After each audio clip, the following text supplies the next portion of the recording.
은혜와 긍휼이 풍성하신 살아계신 주 하나님, 주님의 크신 사랑과 은혜에 감사드립니다. 이 시간 저희들 주님의 말씀 앞에 나왔습니다. 이 시간 성령께서 오늘 주관해 주셔서 주님이 약속하신 대로 모든 질 가운데로 인도하여 주시고 성경으로 비교하시는 성령님의 사역에 저희들이 순종하오니 하나님 말씀을 깨닫는 기쁨과 넘치는 복으로 함께 붙들어 인도해 주시옵소서. 이 시간을 통해서 우리 안에 계시는 성령님과 더욱더 친밀한 사귐과 교제로 나아가는 그런 삶으로 인도해 주시옵소서. 주님께 오늘 의탁드립니다. 존귀하신 예수님 이름으로 기도드렸습니다. 아멘. 예, 우리 다 같이 우리 사도행전 5장을 보겠습니다. 예, 우리는 지난 시간에 성경을 통해서 성령님은 인격체이시다 라는 제목으로 공부를 했고요. 오늘은 이어서 성령님은 하나님이시다라는 성령님의 신성과 여러 가지 호칭 이름들이 있는데 그 주제로 공부를 하겠습니다. 우선 사도행전 5장 3절 4절 사도행전 5장 3절 4절 이제 아나니아와 삽비라 사건이죠, 그죠? 베드로가 이르되 아나니아야 어찌하여 사탄이 내 마음에 가득 차서 내가 성령님께 거짓말을 하고 땅값에 얼마를 감추었느냐? 땅이 남아있었을 때 내 것이 아니었느냐? 그것을 판 뒤에도 네 마음대로 할 수 있지 아니하였느냐? 네가 어찌하여 이 일을 내 마음속에 품었느냐? 네가 사람들에게 거짓말하지 아니하고 하나님께 하였도다. 네가 사람들에게 거짓말하지 아니하고 누구에게 하셨다고 거짓말했다고요? 하나님께 하였도다. 근데 3절에 보니까 네가 성령님께 거짓말을 하고 말씀하시네요. 성경은 성령님께서 삼위일체의 세 번째 위격이라고 이렇게 가르치고 있습니다. 이것은 성령께서 아버지 하나님이나 아들 하나님보다 더 열등한 존재라는 뜻이 아닙니다. 성령님께서는 아버지와 아들과 동등하신 분이십니다. 하나님께서 저 여러분을 만드셨습니다. 성경은 하나님의 영께서 우리를 만드셨다고 증언합니다. 그런데 신약에 보면 예수 그리스도께서 모든 것을 만드셨다고 기록하고 있습니다. 그래서 요한복음 1장 3절에 보면 모든 것이 그분에 의해 만들어졌으니 만든 것 중에 그분 없이 된 것은 아무것도 없다 말씀하시거든요. 이게 모순입니까? 그렇죠? 모순이 아닙니다. 모두가 진리예요. 그러니까 하나님이 만드셨다는 말은 삼위일체 하나님을 언급하는 겁니다. 즉 하나님이라는 단어에는 예수 그리스도, 성령이란 다른 언급이 없을 때는 언제나 삼위일체로서 하나님을 말하는 겁니다. 한번 우리 요한일서 4장을 볼까요? 여기 간단히 예를 한번 들어볼게요. 요한일서 4장에 보시면 계속 반복되는 표현이 있습니다. 되게 중요한 거예요. 요한일서 4장 12절. 요한일서 4장 12절에 보면 어느 때나 아무도 하나님을 보지 못하였으되 만일 우리가 서로 사랑하면 하나님께서 우리 안에 거하시고 그분의 사랑이 우리 안에서 완전하게 되었느니라. 13절 그분께서 자신의 영으로부터 우리에게 주셨으므로 이로써 우리가 그분 안에 거하고 그분께서 우리 안에 거하시는 줄을 우리가 아느니라 하시네요. 15절 예수님께서 하나님의 아들이심을 시인할 자가 누구든지 하나님께서 그 안에 거하시고 그 하나님 안에 거하느니라. 16절 우리를 향해 하나님이 가지고 계신 사랑을 우리가 알았고도 믿었나니 하나님은 사랑이심으로 사랑 안에 거하는 자는 하나님 안에 거하고 하나님도 그 안에 거하시느니라. 계속 반복되는 표현이 뭡니까? 하나님께서 우리 안에 거하신다. 이 진리가 계속 12절, 13절, 15절, 16절 반복하고 있습니다. 그런데 다른 성경 기록에 의하면 우리 안에 거하시는 분은 성령님이십니다. 또 골로새 1장 27절에 보시면 우리 안에 계신 분은 예수 그리스도라고 증언하고 있습니다. 이건 모순이 아니죠. 그러니까 하나님께서 우리 안에 거하신다고 말하면 그것은 아버지, 아들, 성령님을 다 말합니다. 우리가 하나님 안에 거한다고 하면 우리는 아버지 안에 거하는 것이고 그리스도 안에 거하는 것이고 성령님 안에 거하는 겁니다. 창세기 1장 1절에 보면요. 처음에 하나님께서 하늘과 땅을 창조하시니라 기록되어 있습니다. 여기서 처음에 하나님께서 이 하나님은요. 삼위일체로서 하나님을 말합니다. 이 말씀을 처음에 예수 그리스도께서 하늘과 땅을 창조하시니라 이렇게 말해도 틀린 말이 아닙니다. 성경은 모든 것이 그분에 의해 창조되었다고 말하기 때문이죠. 또 창세기 1장 1절을 처음에 하나님의 영께서 하늘과 땅을 창조하시니라 역시 진리입니다. 다 진리예요. 왜냐하면 시편 33편 6절에 보시면 주의 말씀으로 하늘들이 만들어지고 하늘들의 온 군대가 그분의 입의 숨에 의해서 만들어졌다라고 말씀하시고 있습니다. 그분의 입의 숨에 의해서 바람, 숨, 호흡, 영 다 같은 거죠. 그죠? 그래서 하나님이란 단어는 본래 삼위일체 하나님을 언급한다고 보시면 됩니다. 그러니까 창조의 사역이든 구속의 사역이든 간에 모든 하나님의 사역은 삼위일체 하나님이 함께 하신 사역입니다. 다. 이 삼위일체 하나님이 셋이요. 셋이 합쳐져서 하나가 되는 게 절대 아닙니다. 그렇다고 셋이 각각 분리된다고 해서 3분의 1이 되는 것도 아닙니다. 각각 퍼펙트 완전하십니다. 각각 완전하시면서 하나로 일치하는 거예요. 그죠? 삼일체입니다. 여기서 우리는요, 성경적 용례로서 어법 한 가지를 좀 짚고 넘어가겠습니다. 창세기 1장 여기 1절에 하나님이 등장하시고 2절에 보면 땅은 형태가 없고 비어 있으며 어둠은 깊음의 표면 위에 있고 하나님의 영은 물들의 표면 위에서 움직이시니라 말씀하시네요. 그러니까 1절에 하나님이 등장하고 2절에 하나님의 영이신 성령님이 등장하십니다. 그죠? 야, 성령은 하나님의 영이십니다. 여기서 하나님의 영이란 말을 이건 하나님의 영이지 하나님이 아니야 라는 식으로 이해하는 이상한 그룹들이 있어요. 아닙니다. 여러분, 예수 그리스도는 하나님이시지만 또 하나님의 아들이라는 칭을 갖고 계시잖아요. 마찬가지입니다. 성령님께서도 하나님이시지만 하나님의 영이라고 불리신다는 거죠. 그죠? 하나님의 아들 예수 그리스도께서는 하나님과 동등하신 분이십니다. 창조주십니다.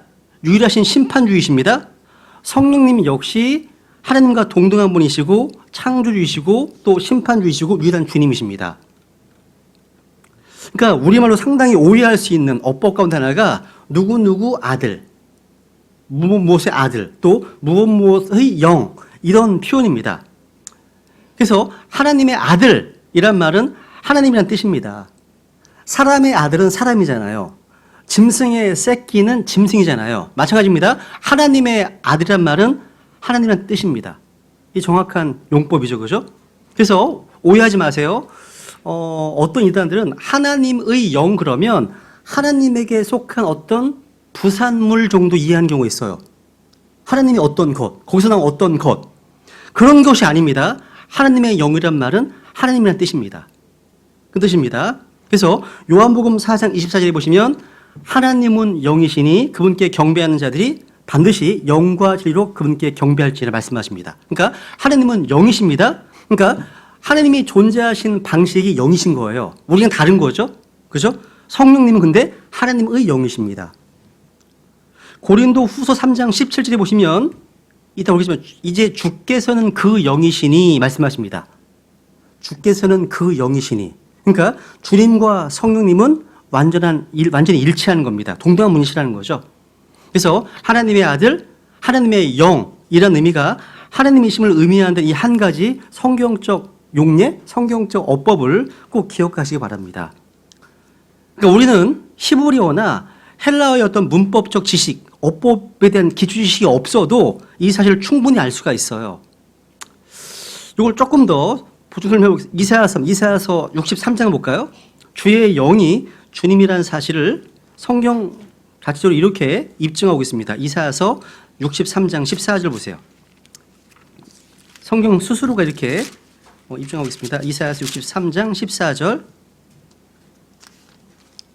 이사야서 63장 14절.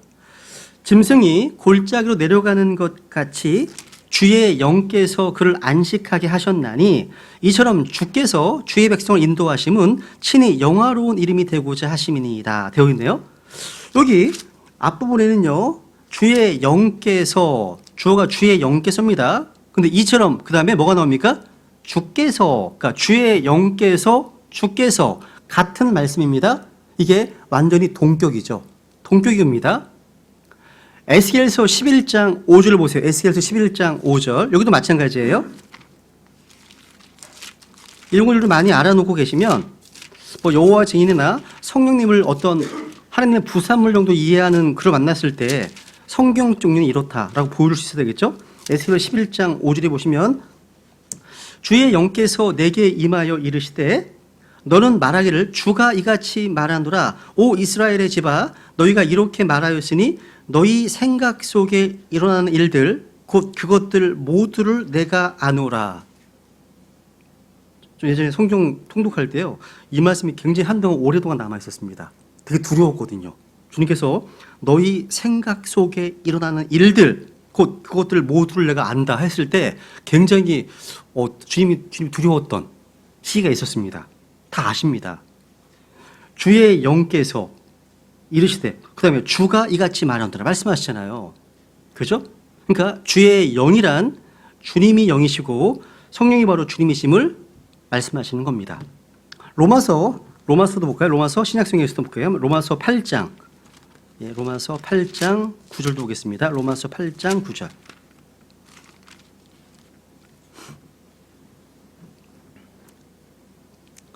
그러나 너희 안에 하나님의 영께서 거하시면 너희가 육신 안에 있지 아니하고 여기 하나님의 영이 나옵니다. 그 다음에 성령 안에 있나니 성령이 나옵니다. 이제 어떤 사람에게 그리스도의 영이 없으면 그는 그분의 사람이 아니라 되어 있네요.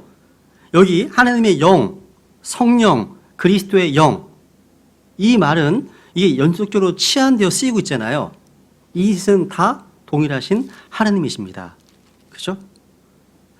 그럼에도 불구하고 성령님이 하나님이란 이 구절이 성경에 별로 나와 있지 않다라는 책들이 의외로 있어요. 조진신학 책에 보시면 성령님이 하나님이다 이런 구절이 많지가 않대요. 이상하네요. 저는 너무 많은데요.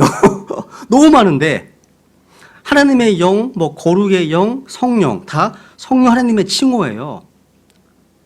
신약 성경에서요. 신약 성경에서 성령의 영어 표현 중에 홀리 고스트란 표현이 89번 등장합니다. 이 말은 전적으로 성령 하나님의 인격과 사역을 표현하는 말입니다. 그래서 마태복음 28장 19절에 보세요. 한번 마태복음 28장 19절 유명한 구절 있죠? 마태복음 28장 19절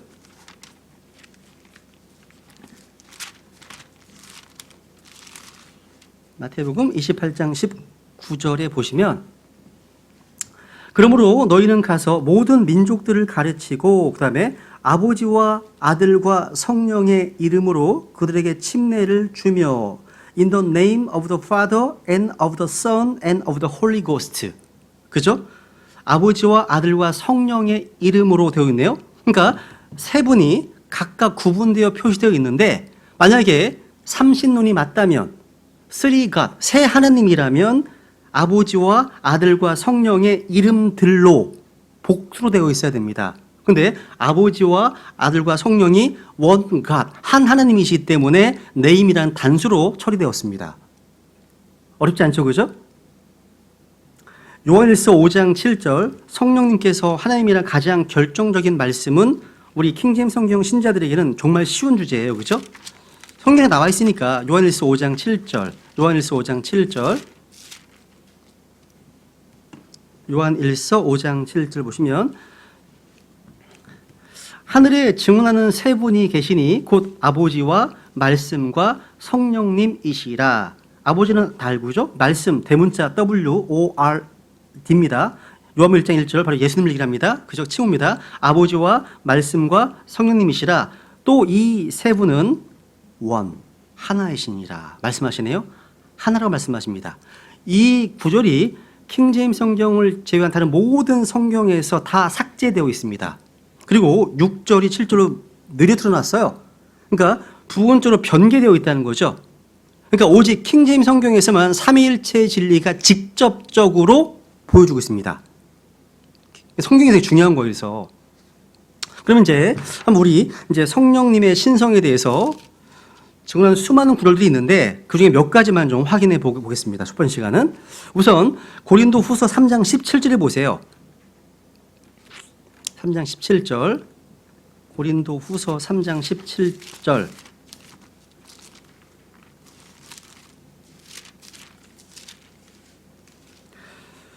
이제 주께서는 그 영이시니 주의 영이 계신 곳에는 거기에는 자유가 있느니라. 주의 영이 계신 곳에 뭐가 있습니까? 자유가 있어요. 성령 충만하면 진짜 자유를 누립니다. 그죠?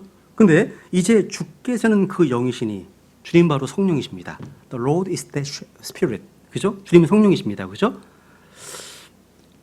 여러분, 우리가 아버지 하나님, 아들 하나님, 성령 하나님은 다 별개십니다. 그죠? 다 인격이 있으신 분이시죠. 그죠? 근데 그 안에 질서가 있어요. 성령님은 아버지 하나님과 아들 하나님께 복종한다고 성경에 기록되어 있습니다. 복종하십니다. 예를 들면 요한복음 14장 26절에 보시면 아버지는 성령을 이 땅에 내려보내십니다. 성령님은 그 명령에 순종하셨습니다. 요한복음 15장 26절에 보시면 하나님의 아들이신 예수님께서 성령님을 믿는 자들이 보내주셨습니다. 그리고 성령님은요, 자기 스스로에서 말씀하지 않으시고요, 자신이 들은 것을 말씀하십니다. 그리고 예수님을 증언하시잖아요. 이게 참된 겸손입니다. 그러니까 주님께서는 이 땅에 오셔서 항상 아버지를 기쁘시게 해드리는 일만 했습니다. 그죠? 그러니까 이 세 분은요, 신격에 있어 동등한 분이시지만 하나님의 어떤 계획, 하나님의 목적을 이루어 나가실 때 서로 복종하십니다. 그래서 흔히 사람들은요, 아버지 하나님을 제1로, 아들 하나님을 두 번째로, 성령님을 제3으로 수직적으로 생각하는 경향이 있지만 성경적 진리는 수평적 관계입니다. 아버지 하나님이 제일 높으신 분이고 성령님이 제일 낮으신 분이 아닙니다. 아닙니다. 하나님의 어떤 질서예요. 질서라는 거예요. 이 내용은 창세기 24장에 보시면 예표론적으로 볼 때 창세기 24장에 명백히 기록되어 있습니다. 예시되어 있습니다.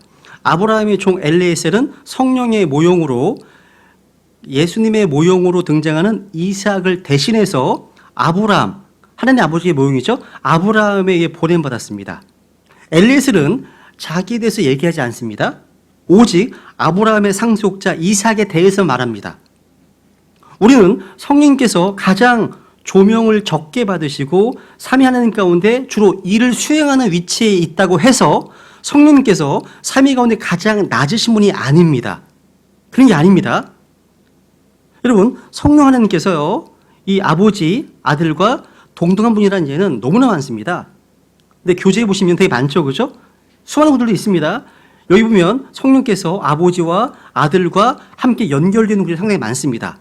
하나만 볼게요, 하나만. 이 중에서 네 번째 보시면 고린도 후서 13장 볼게요. 고린도 후서 13장 14절.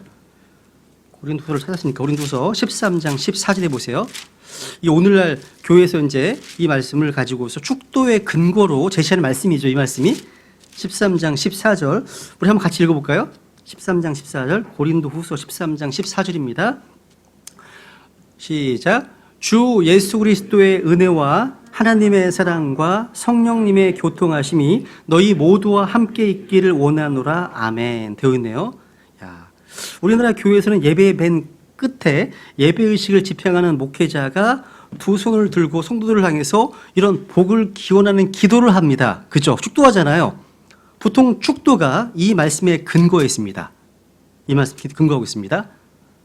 전 축도를 해본 적이 없습니다. 한 번도 해본 적 없습니다. 마음속에 기도 중에 누군가를 축복해달라는 기도를 많이 하지만 예배 끝자리에 한 적이 없습니다. 네. 개신교에서 이 축도의 중요성을 굉장히 강조하다 보니까요. 심지어 설교는 못 들어도 축도는 받아야 되겠다. 이런 웃기는 이야기들이 막 나올 정도가 됐습니다. 이 축도는요, 로마 천주교의 영향을 받은 개신교회만의 특징이에요. 축도는요, 성경대로 믿는 침례 교도들은 처음부터 이런 형태의 기도를 예배 때 한 적이 없습니다. 없어요. 카톨릭은요, 이 축도를 사제죠, 이 신부, 그러니까 신부의 고유한 사역으로 이해하고 강복 선언이라 칭하면서 예배에서 실천하고 있습니다. 그런데 거기에서 나온 프로테스탄트 교회들, 개신교회들, 그러니까 루터, 칼빈 이런 개신교회들도요, 자유롭지가 못한 거예요. 영향을 받은 겁니다. 그러니까 구원의 우리 빼고는 영향을 다 받은 거죠. 그런데 교회식적으로 천주교와는 처음부터 전혀 상관 침례 교회에서는 처음부터 아무도 축도를 하지 않았죠. 그죠? 여러분, 요게 여러 가지 파생되는 이야기들이 있어요.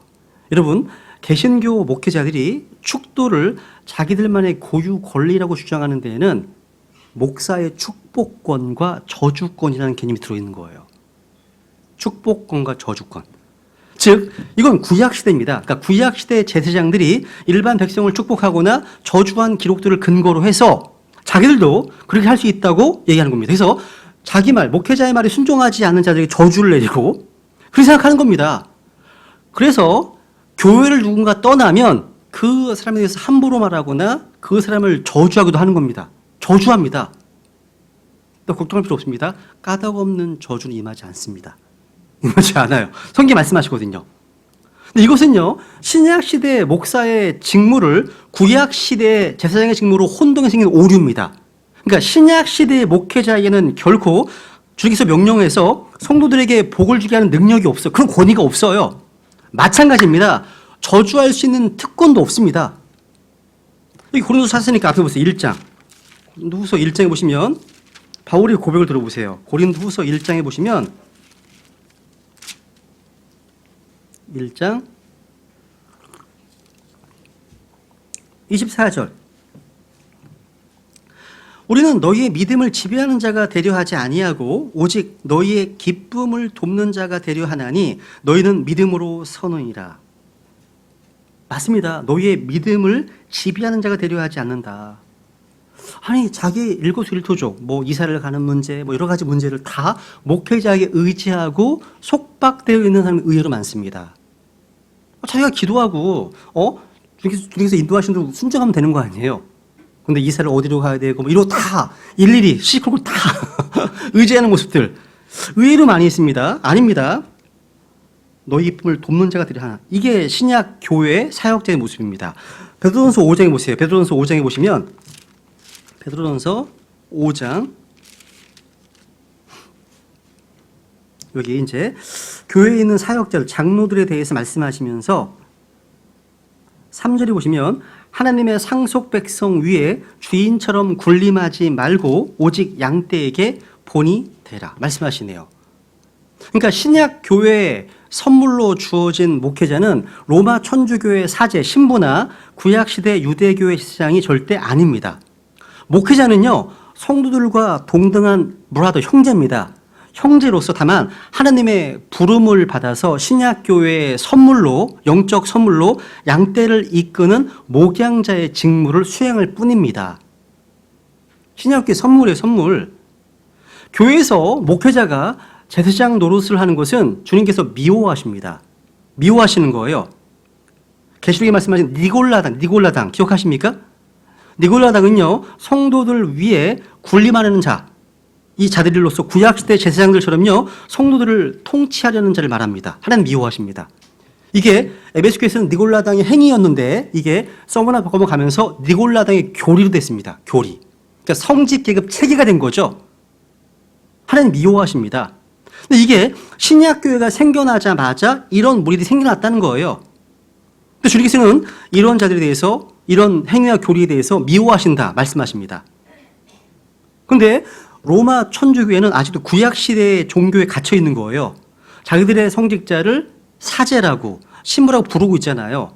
성직 계급주의를 철저히 유지하고 있습니다. 막 계급이 많잖아요. 성직 계급, 그죠? 니골라파의 교리입니다, 이게요. 성경은 분명히 이제는 제사장이 아니라 목회자, 감독, 장로가 교회를 치리함을 이렇게 말씀하고 있습니다. 여기 이제 C번부터 C 보시면요, 성령님은 신성을 지니신 분으로 성경을 묘사하고 있는데 이제 확인해 보겠습니다. 여러분, 하나님 본래의 속성들이 있죠? 이건 오직 하나님께만 해당되는 겁니다. 그런데 성령께서 이러한 속들을 지니고 있으면 당연한 거죠. 첫 번째, 성령님은요, 무소부재하십니다. 시편 139편 7절 8절 보세요. 이런 말씀들은요, 그냥 지적으로만 끝나지 마시고 깊이 있게 묵상하시면 좋겠습니다. 진짜로요. 이런 분이 나와 함께 하신다는 걸 기억해 보세요. 항상 이런 분이요. 시편 139편 7절 8절. 시편 139편 7절 8절. 내가 주의 영을 떠나 어디로 가리이까? 혹은 내가 주의 앞을 떠나 어디로 피하리이까? 내가 하늘로 올라갈지라도 주께서 거기 계시오며 내가 지옥에 내 침상을 펼지라도 보소서 주께서 거기 계시나이다. 야, 이게 뭡니까? 7절, 8절. 주의 영, 성령님께서는 안 계신 곳이 없습니다. 편재하시죠? 무소부재하신 겁니다. 그러니까 무소부재란 말이 무슨 말입니까? 순간적으로 모든 공간에 계실 수 있다는 뜻입니다. 시편에서 다윗은요, 성령님의 임재로부터 피하는 것은 불가능하다. 이걸 결론 줬습니다.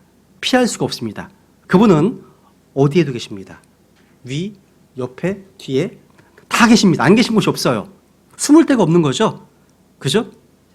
그러니까 우리가 어디에 거하든 간에 흑암 가운데 있든 빛 가운데 있든 바다를 가로질러 어디로 가든 미국으로 가든 호주로 가든 일본으로 가든 간에 우리와 함께 하신다는 거죠. 이게 엄청난 든든한 겁니다. 든든한 거예요. 그리고 성령께서는요, 전지하십니다. 전지하십니다. 고린도전서 2장에 보세요. 2장. 고린도전서 2장 10절 11절.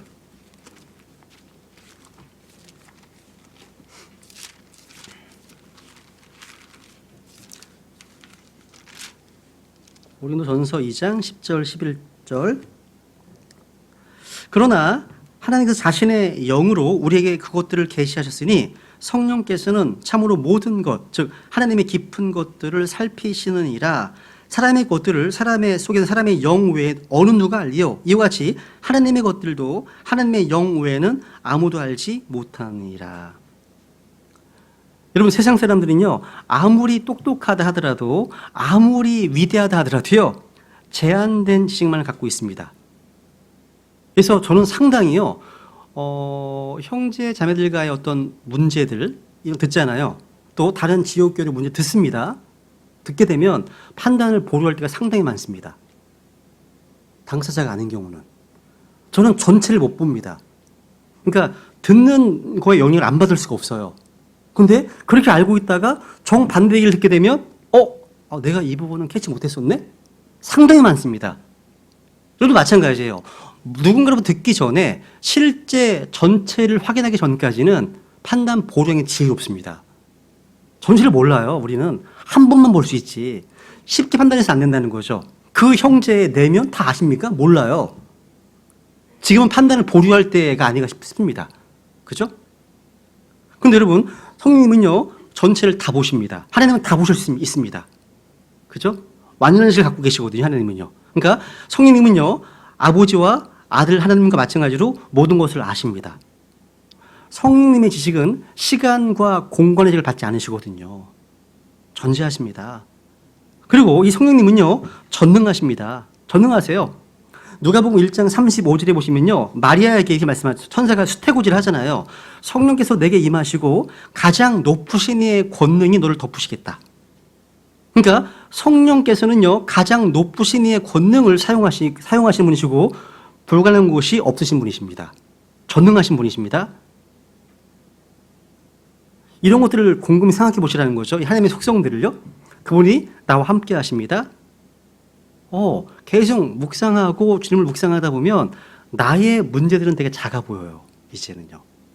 하나님을 계속 묵상하다 보면 하나님이 더 커 보이죠. 그래서 성경이면 magnify라는 말 합니다. 주님을 찬송하라고 돼 있나? 주님을 찬송하라? 송축, 주님을 크게 하는 겁니다. magnify. magnify는 확대경인데 주님을 더 확대하는 거죠, 이게. 우리의 신앙생활에 있어서 주님을 더 확대하고 주님도 커 보이면 이게 정상적인 겁니다. 이게요.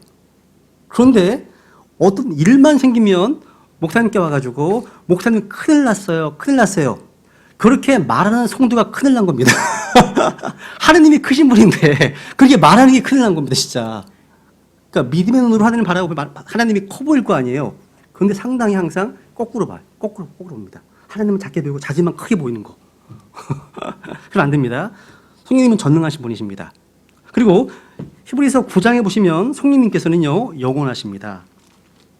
야, 우리의 몸은 이제 얼마 안 남았잖아요. 그죠? 앞으로 한 50년 후, 50년만 지나면 어떻게 됐을까요? 주님 늦게 오신다면. 대다수 여기, 친구들은 있겠구나. 그죠? 대다수 가 있을 겁니다. 그죠? 주님께로 가 있을 겁니다.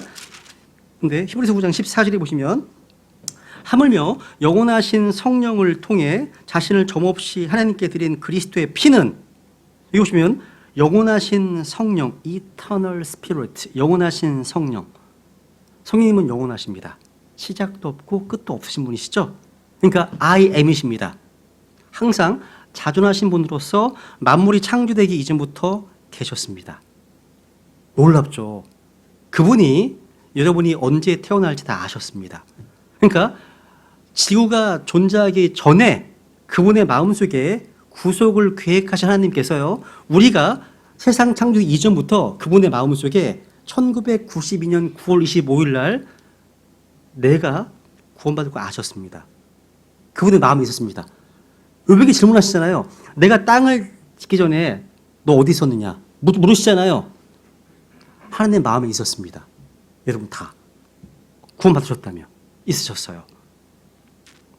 하나님은 영원하시기 때문에, 그죠? 창조주시라는 거죠. 그리고 성령님은 진리이십니다. 찾아보시면 성령님 진리이십니다. 또 성령님은 거룩하십니다. 성령님의 사랑, 성령의 사랑이 있죠? 성령은 생명이십니다. 생명의 성령이시잖아요. 근데요, 우리가 예수 그리스도를 믿음으로 구원받은 후에, 구원받은 직후 바로 이런 분이 내 안에 오셨습니다. 이건 정말로 찬송할 만한 일이고 놀라운 일입니다. 그분이 나와 함께 하십니다. 진짜로요. 이게 찬송가잖아요. 성령이 계시네 할렐루야 막 그러잖아요. 진짜 그렇습니다. 잘 안 믿는 것 같아. 잘 안 믿어 보여. 실제 믿으면 이렇게 안 살 텐데, 그죠? 다 믿음이 부족한 거죠, 그죠? 여기 이제 D번 보시면 D번 성령님께서는 하나님의 사역을 하십니다. 성령님은 창조하십니다. 그래서 시편 104편만 읽고 넘어가죠. 시편 104편 30절 보시면 시편 104편 30절 성령께서 창조자이십니다. 시편 104편 30절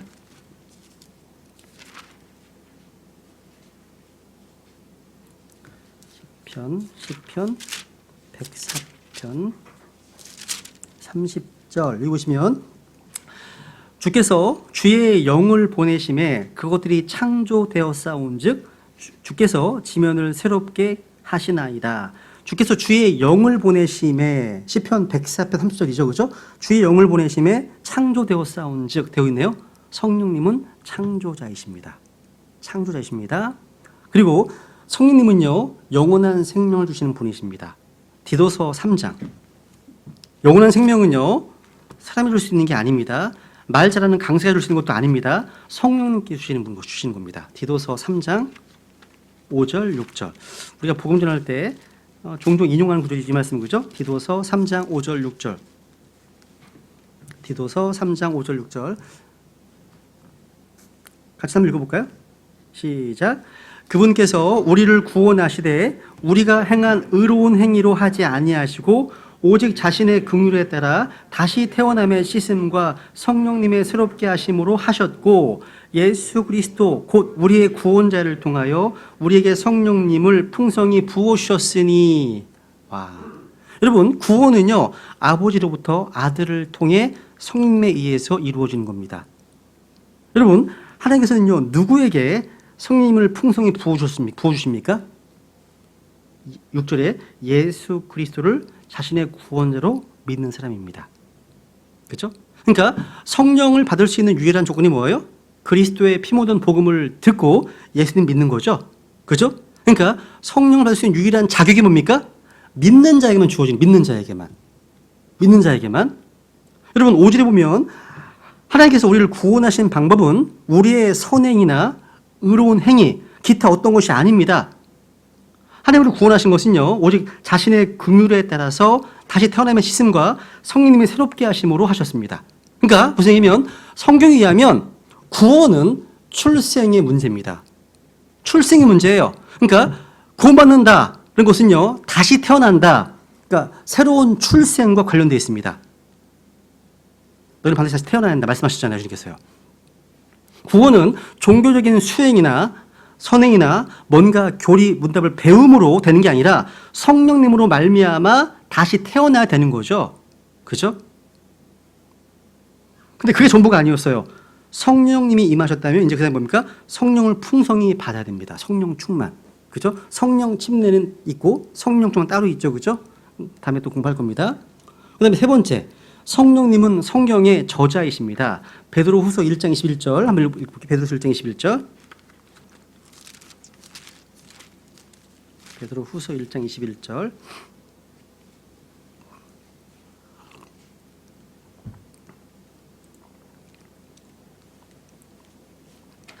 대언은 옛적에 사람의 뜻으로 말미암아 나오지 아니하였고 오직 하나님의 거룩한 사람들은 성령님께서 자기들을 움직이시는 대로 말하였느니라 되어 있네요. 대언은 옛적에 사람의 뜻으로 말미암아 나오지 않았네요. 대언은 주님께서 친히 말씀을 주신 겁니다. 그래서 사무엘하 23장 1절에 보시면 주의 영께서 다윗을 통하여 말씀하신 바 이런 말씀이 나오거든요. 그러니까 주께서 친히 말씀을 주신 거예요. 이것은 바로 성경의 저자에 대한 얘기죠. 그죠? 성경은 사람의 입으로 나온 주의 말씀인데 대언자들은요. 대언자들은 주께서 친히 주신 말씀하게 하신 것들을 말했습니다. 이게 뭐가 달라요? 거짓 대언자들은 자기가 말하고 싶은 것들이나 아니면 사람들이 듣고 싶어하는 것들을 말합니다. 이 거짓 대언자들이에요. 그런데 거룩한 대언자들, 하나님의 대언자들은 뭡니까? 성령님께서 자기를 움직이시는 대로 말씀을 선포해야 됩니다. 이게 참된 대언이죠. 그러니까 대언자들이 한 대언은 성령님께서 자기를 움직이시는 대로 한 주의 말씀입니다. 그래서 구약성경 읽다 보면 되게 재미있는 표현이 많아요. 제가 처음 성경을 통독할 때는요, 참 특이한 표현이 많습니다. 이런 거죠. 이런 겁니다. 주의 말씀이 누군가에게 임하여 이르시되. 이런 말씀이 있습니다. 주의 말씀이 왔대요. 주의 말씀이 와서 대언자가 말을 하는 거예요. saying, 말하기를. 특이하죠? 그러니까 주님께서 오시는 겁니다. 충분히 이해가 가는데 주의 말씀이 왔대요. 그 사람이 와서 얘기하는 거예요. 아, 이게 영감이구나. 이게 영감이구나. 야. 한번 예를 들어볼까? 창세기 한번 보세요. 창세기 15장 보세요. 창세기 15장.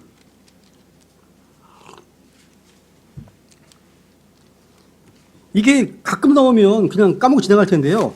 너무 반복되니까 밑줄을 치게 돼요. 특이한 표현들은 밑줄을 치게 되잖아요. 그죠?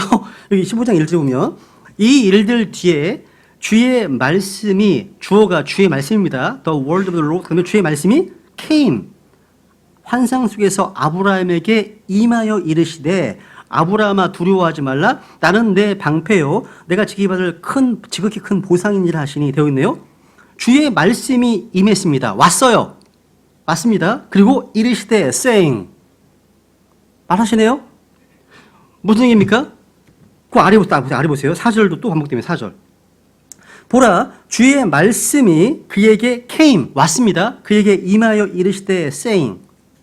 이 사람은 내 상속자가 아니요 오직 네 뱃속에서 나올 자가 내 상속자가 되리라 하시더라 말씀하시네요. 주의 말씀이 came, 와서 saying, 말하네요. 그러니까 아브라함이 지금 이 말씀을 지어내거나 스스로 해석해낸 것이 아닙니다. 주님께서 아브라함을 말씀하신 거예요. 그래서 말씀하신 겁니다.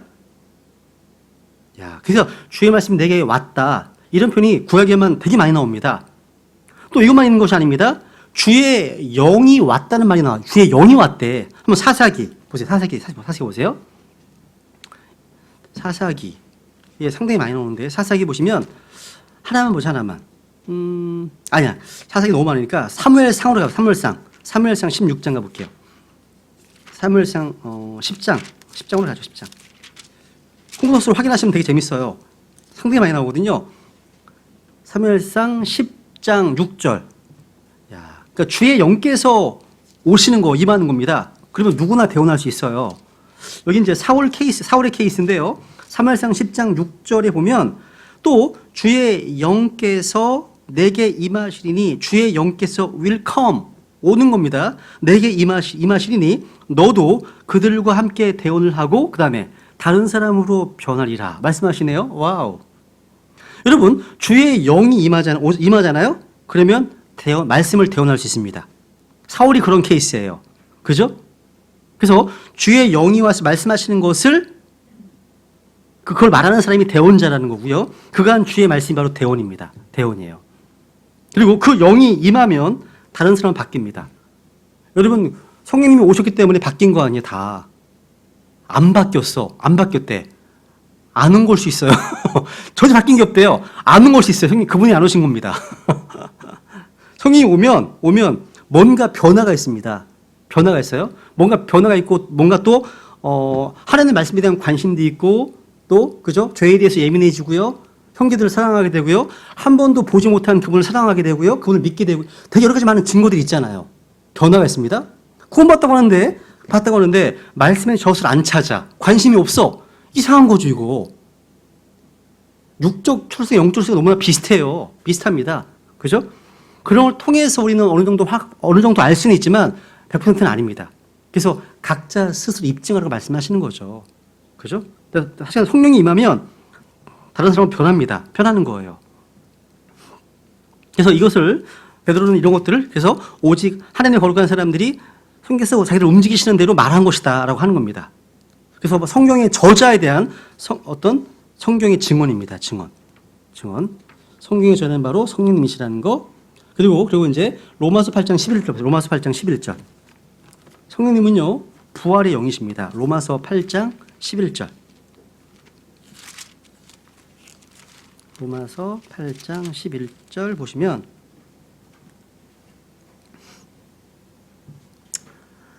그러나 만일 예수님을 죽은 자들로부터 일으키신 분의 영께서 너희 안에 거하시면 그리스도를 죽은 자들로부터 일으키신 분께서 너희 안에 거하시는 자신의 영을 통해 너희의 죽을 몸도 살리시리라 말씀하시네요.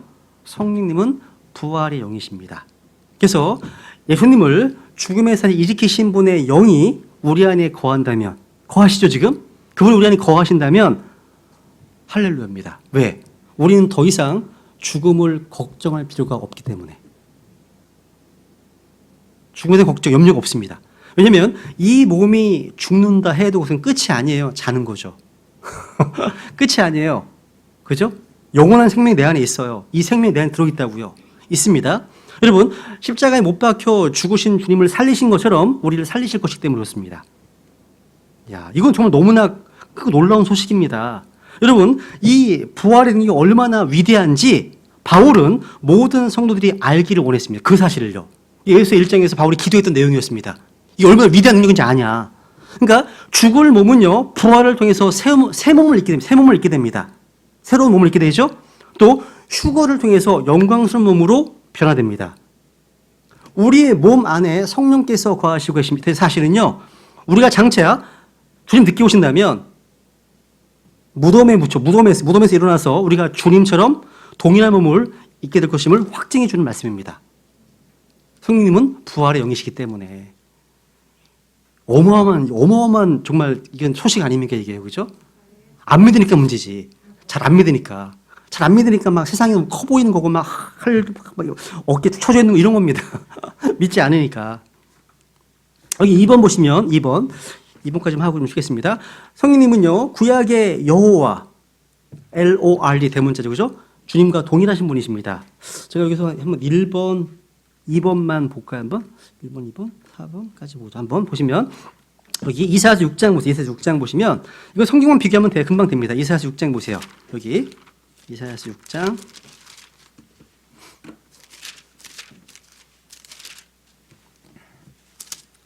이사야서 6장 8절 이사야서 6장 8절 보시면 이사가 이제 하나님의 사람으로 부름받은 내용이죠, 그죠? 또한 내가 주의 음성을 들었는데 이르시기를 내가 누구를 보내며 누가 우리를 위하여 갈고 삼위일체 하나님이신 우리입니다. 우리, 그죠? 갈까 하시더라. 그때 내가 이르되 내가 여기 있나이다. 나를 보내소서 하였더라. 9절 그분께서 이르시되 가서 이 백성에게 말하기를 참으로 너희가 듣되 깨닫지 못하고 참으로 너희가 보되 알지 못하느니라 하며 이 백성의 마음을 우둔하게 하고 그들의 귀를 둔하게 하며 그들의 눈을 닫을지니 이것은 그들이 그들의 눈으로 보고 귀로 듣고 마음으로 깨달아 회심하여 고침을 받지 못하게 함이라 하시기에 되어 있네요. 여러분 이 말씀이요, 그러니까 이 내용은요 5절에 보시면 이사야가 지금 눈으로 배웠고 말씀하는 분이 바로 주님이라고 되어 있습니다. 내 눈이 왕, 곧 만군의 주를 보았다 되어 있죠. 주님이십니다. 그런데 이 말씀을 인용하는 사도행전 28장에 보시면요. 거기서는 말씀하신 분이 성령님이십니다. 성령님이신 거예요. 그러니까 구약에서 분명히 여호와, 주님이라고 말씀하고 있는 부분을 신약에서는 성령이라고 말씀하고 있다는 거죠. 그러니까 성령께서 여호와시구나. 예수님께서 여호와신 것처럼 성령님께서 여호와심을 보여주고 있는 겁니다. 그리고 또 놀라운 사실은요. 이 말씀을 인용하는 요한복음 12장 보세요. 요한복음 12장 볼까요? 요한복음 12장에 보시면 여기서는 이걸 말씀하신 분이 그리스도라고 되어 있어요. 요한복음 12장.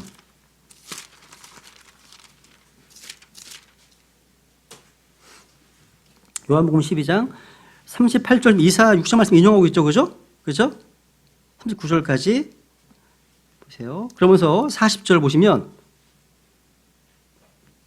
그분께서 그들의 눈을 멀게 하시고 그들의 마음을 강팍하게 하셨으니 이것은 그들이 눈으로 보고 마음으로 깨달아 회심하여 내게 고침을 받지 못하게 함이라 하였더라. 이거들은 이사야가 그분의 영광을 보고 그분에 대해 말했을 때 이른 것이다. 이 그분이 누굽니까? 37절에 보시면 그러나 그분께서 이렇게 많은 기적들을 그 앞에 행하심에도 불구하고 그들이 여전히 그분을 믿지 아니하였으니 바로 예수 그리스도십니다. 예수 그리스도. 성경 여러 구절에서요. 주님, 성령님, 예수 그리스도를 가리켜서 동일한 사건을 언급하고 있다는 사실을 보여주고 있다는 거죠.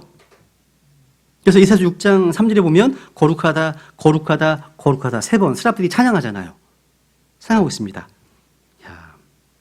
그리고 출애굽기 16장 7절에 보면요. 여기 뭐냐면 구약에서 주님께서 주어가 된 구절이 신약에서는 성령님께서 적용된 또 하나의 사례를 보여주는 겁니다.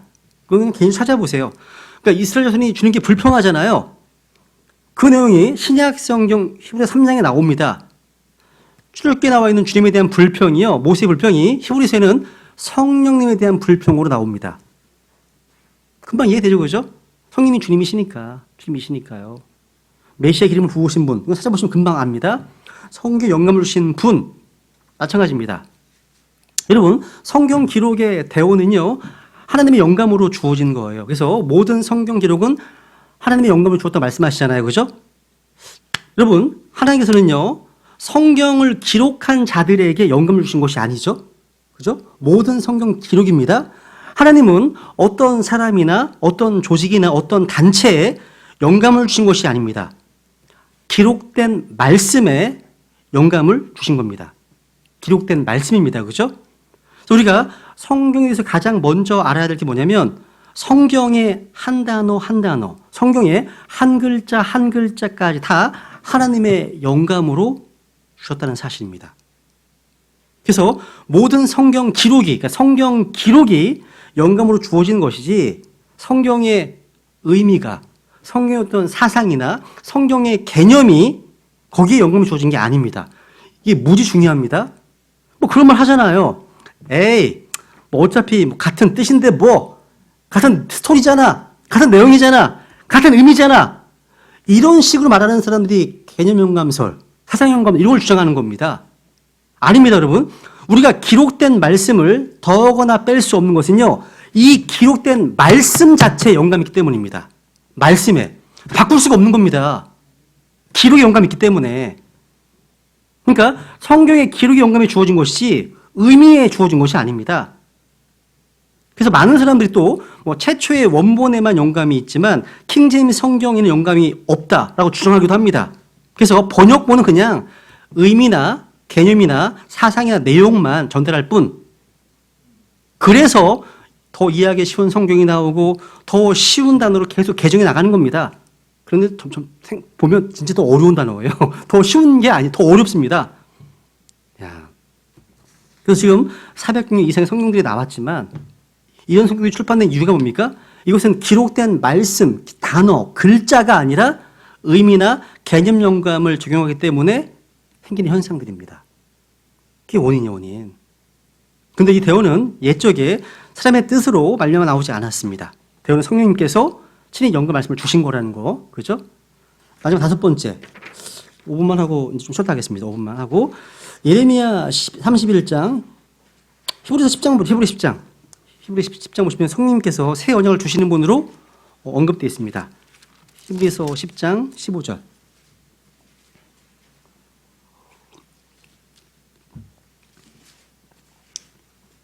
히브리서 10장 15절 보시면 이곳에 대하여는 히브리서 9장 10장의 문맥을 생각하시면서 이곳에 대하여는 성령님께서도 우리에게 증인이 되시나니 그분께서 앞서 이르시기를 그날들 이후에 내가 그들과 맺을 언약이 이것이, 이 말씀이 예레미야 31장을 인용한 얘기입니다. 주가 말하노라 내가 내 법들을 그들의 마음속에 두고 그들의 생각 속에 그것들을 기록하리라 하신 뒤에 또 내가 그들의 죄들과 불법들을 다시는 기억하지 아니하리라 하셨느니라. 이제 이것들의 사면이 있는 곳에는 다시는 죄로 인한 헌물이 없느니라 하시네요. 야, 성경에서는 새 언약을 주시는 분으로 진리의 증언자십니다. 성경에서는 주 예수 그리스도를 증언하시는 분이 증인이십니다. 그죠? 그러니까 주님께서 행하신 십자가 사역에 대한 진리는요, 사람들의 학설이 아닙니다. 사람들의 이론이 아닙니다. 또 여기 문맥에 보시면 율법에 따른 희생물의 불완전함, 또 예수님께서 단 한 번의 속죄로 영원한 속죄를 이루심으로 새 언약을 주셨다는 진리는요, 사도 바울이 독창적으로 만든 신약교의 진리가 아닙니다. 이것은 성령님의 증언입니다. 성령의 증언이라는 겁니다. 그래서 사도행전 5장에 보세요. 5장. 사도행전 5장 32절 보시면 두 절만 보고 쉬겠습니다. 사도행전 5장 32절. 사도행전 5장 32절에 보시면 이제 십자가에 대한 쭉 설교를 하죠. 그죠? 베드로가 우리는 이 일들에 대하여 그분의 증인이요 하나님께서 자신에게 순종한 자들에게 주신 성령님도 그러하니라 하더라. 성령님도 증인이신 거죠. 야, 그러니까 예수님께서 십자가에 흘리신 피로 새 상속론을 선포하셨습니다. 그런데 문제가 하나 있어요. 아까 히브리서 10장 이 말씀은요, 지금 믿지 않는 유대인들과는 아무런 상관이 없습니다. 예레미야 31장 말씀은 유대인이 주신 말씀이잖아요. 이 말씀은요, 믿지 않은 자들과는 아무 상관, 신약이 아무 상관이 없습니다. 그들과는요. 이 믿지 않는 유대인들은요, 환란을 통과하면서 회개하고 주 예수님을 믿음으로 말미암아 그들의 마음과 생각 속에 주의 법이 기록될 것입니다. 미래예요. 미래. 어쨌거나 예수님을 믿으면 히브리인들은 더 이상 옛 언약이 아닌 첫 언약 아래 있지 않고 새 언약에 따라서 살 수 있게 된다는 사실. 그죠? 고린도 후서 3장 하나 찾고 우선 첫 번째 시간 쉬겠습니다. 고린도 3장, 고린도 후서, 이 부분은 이따가 다시 볼 거니까 그럼 잠깐, 이거는 이따 하겠습니다. 우선. 그러면 우선 여기까지 하고요. 조금 한 10분 정도 쉬었다가 두 번째 시간 하겠습니다. 네.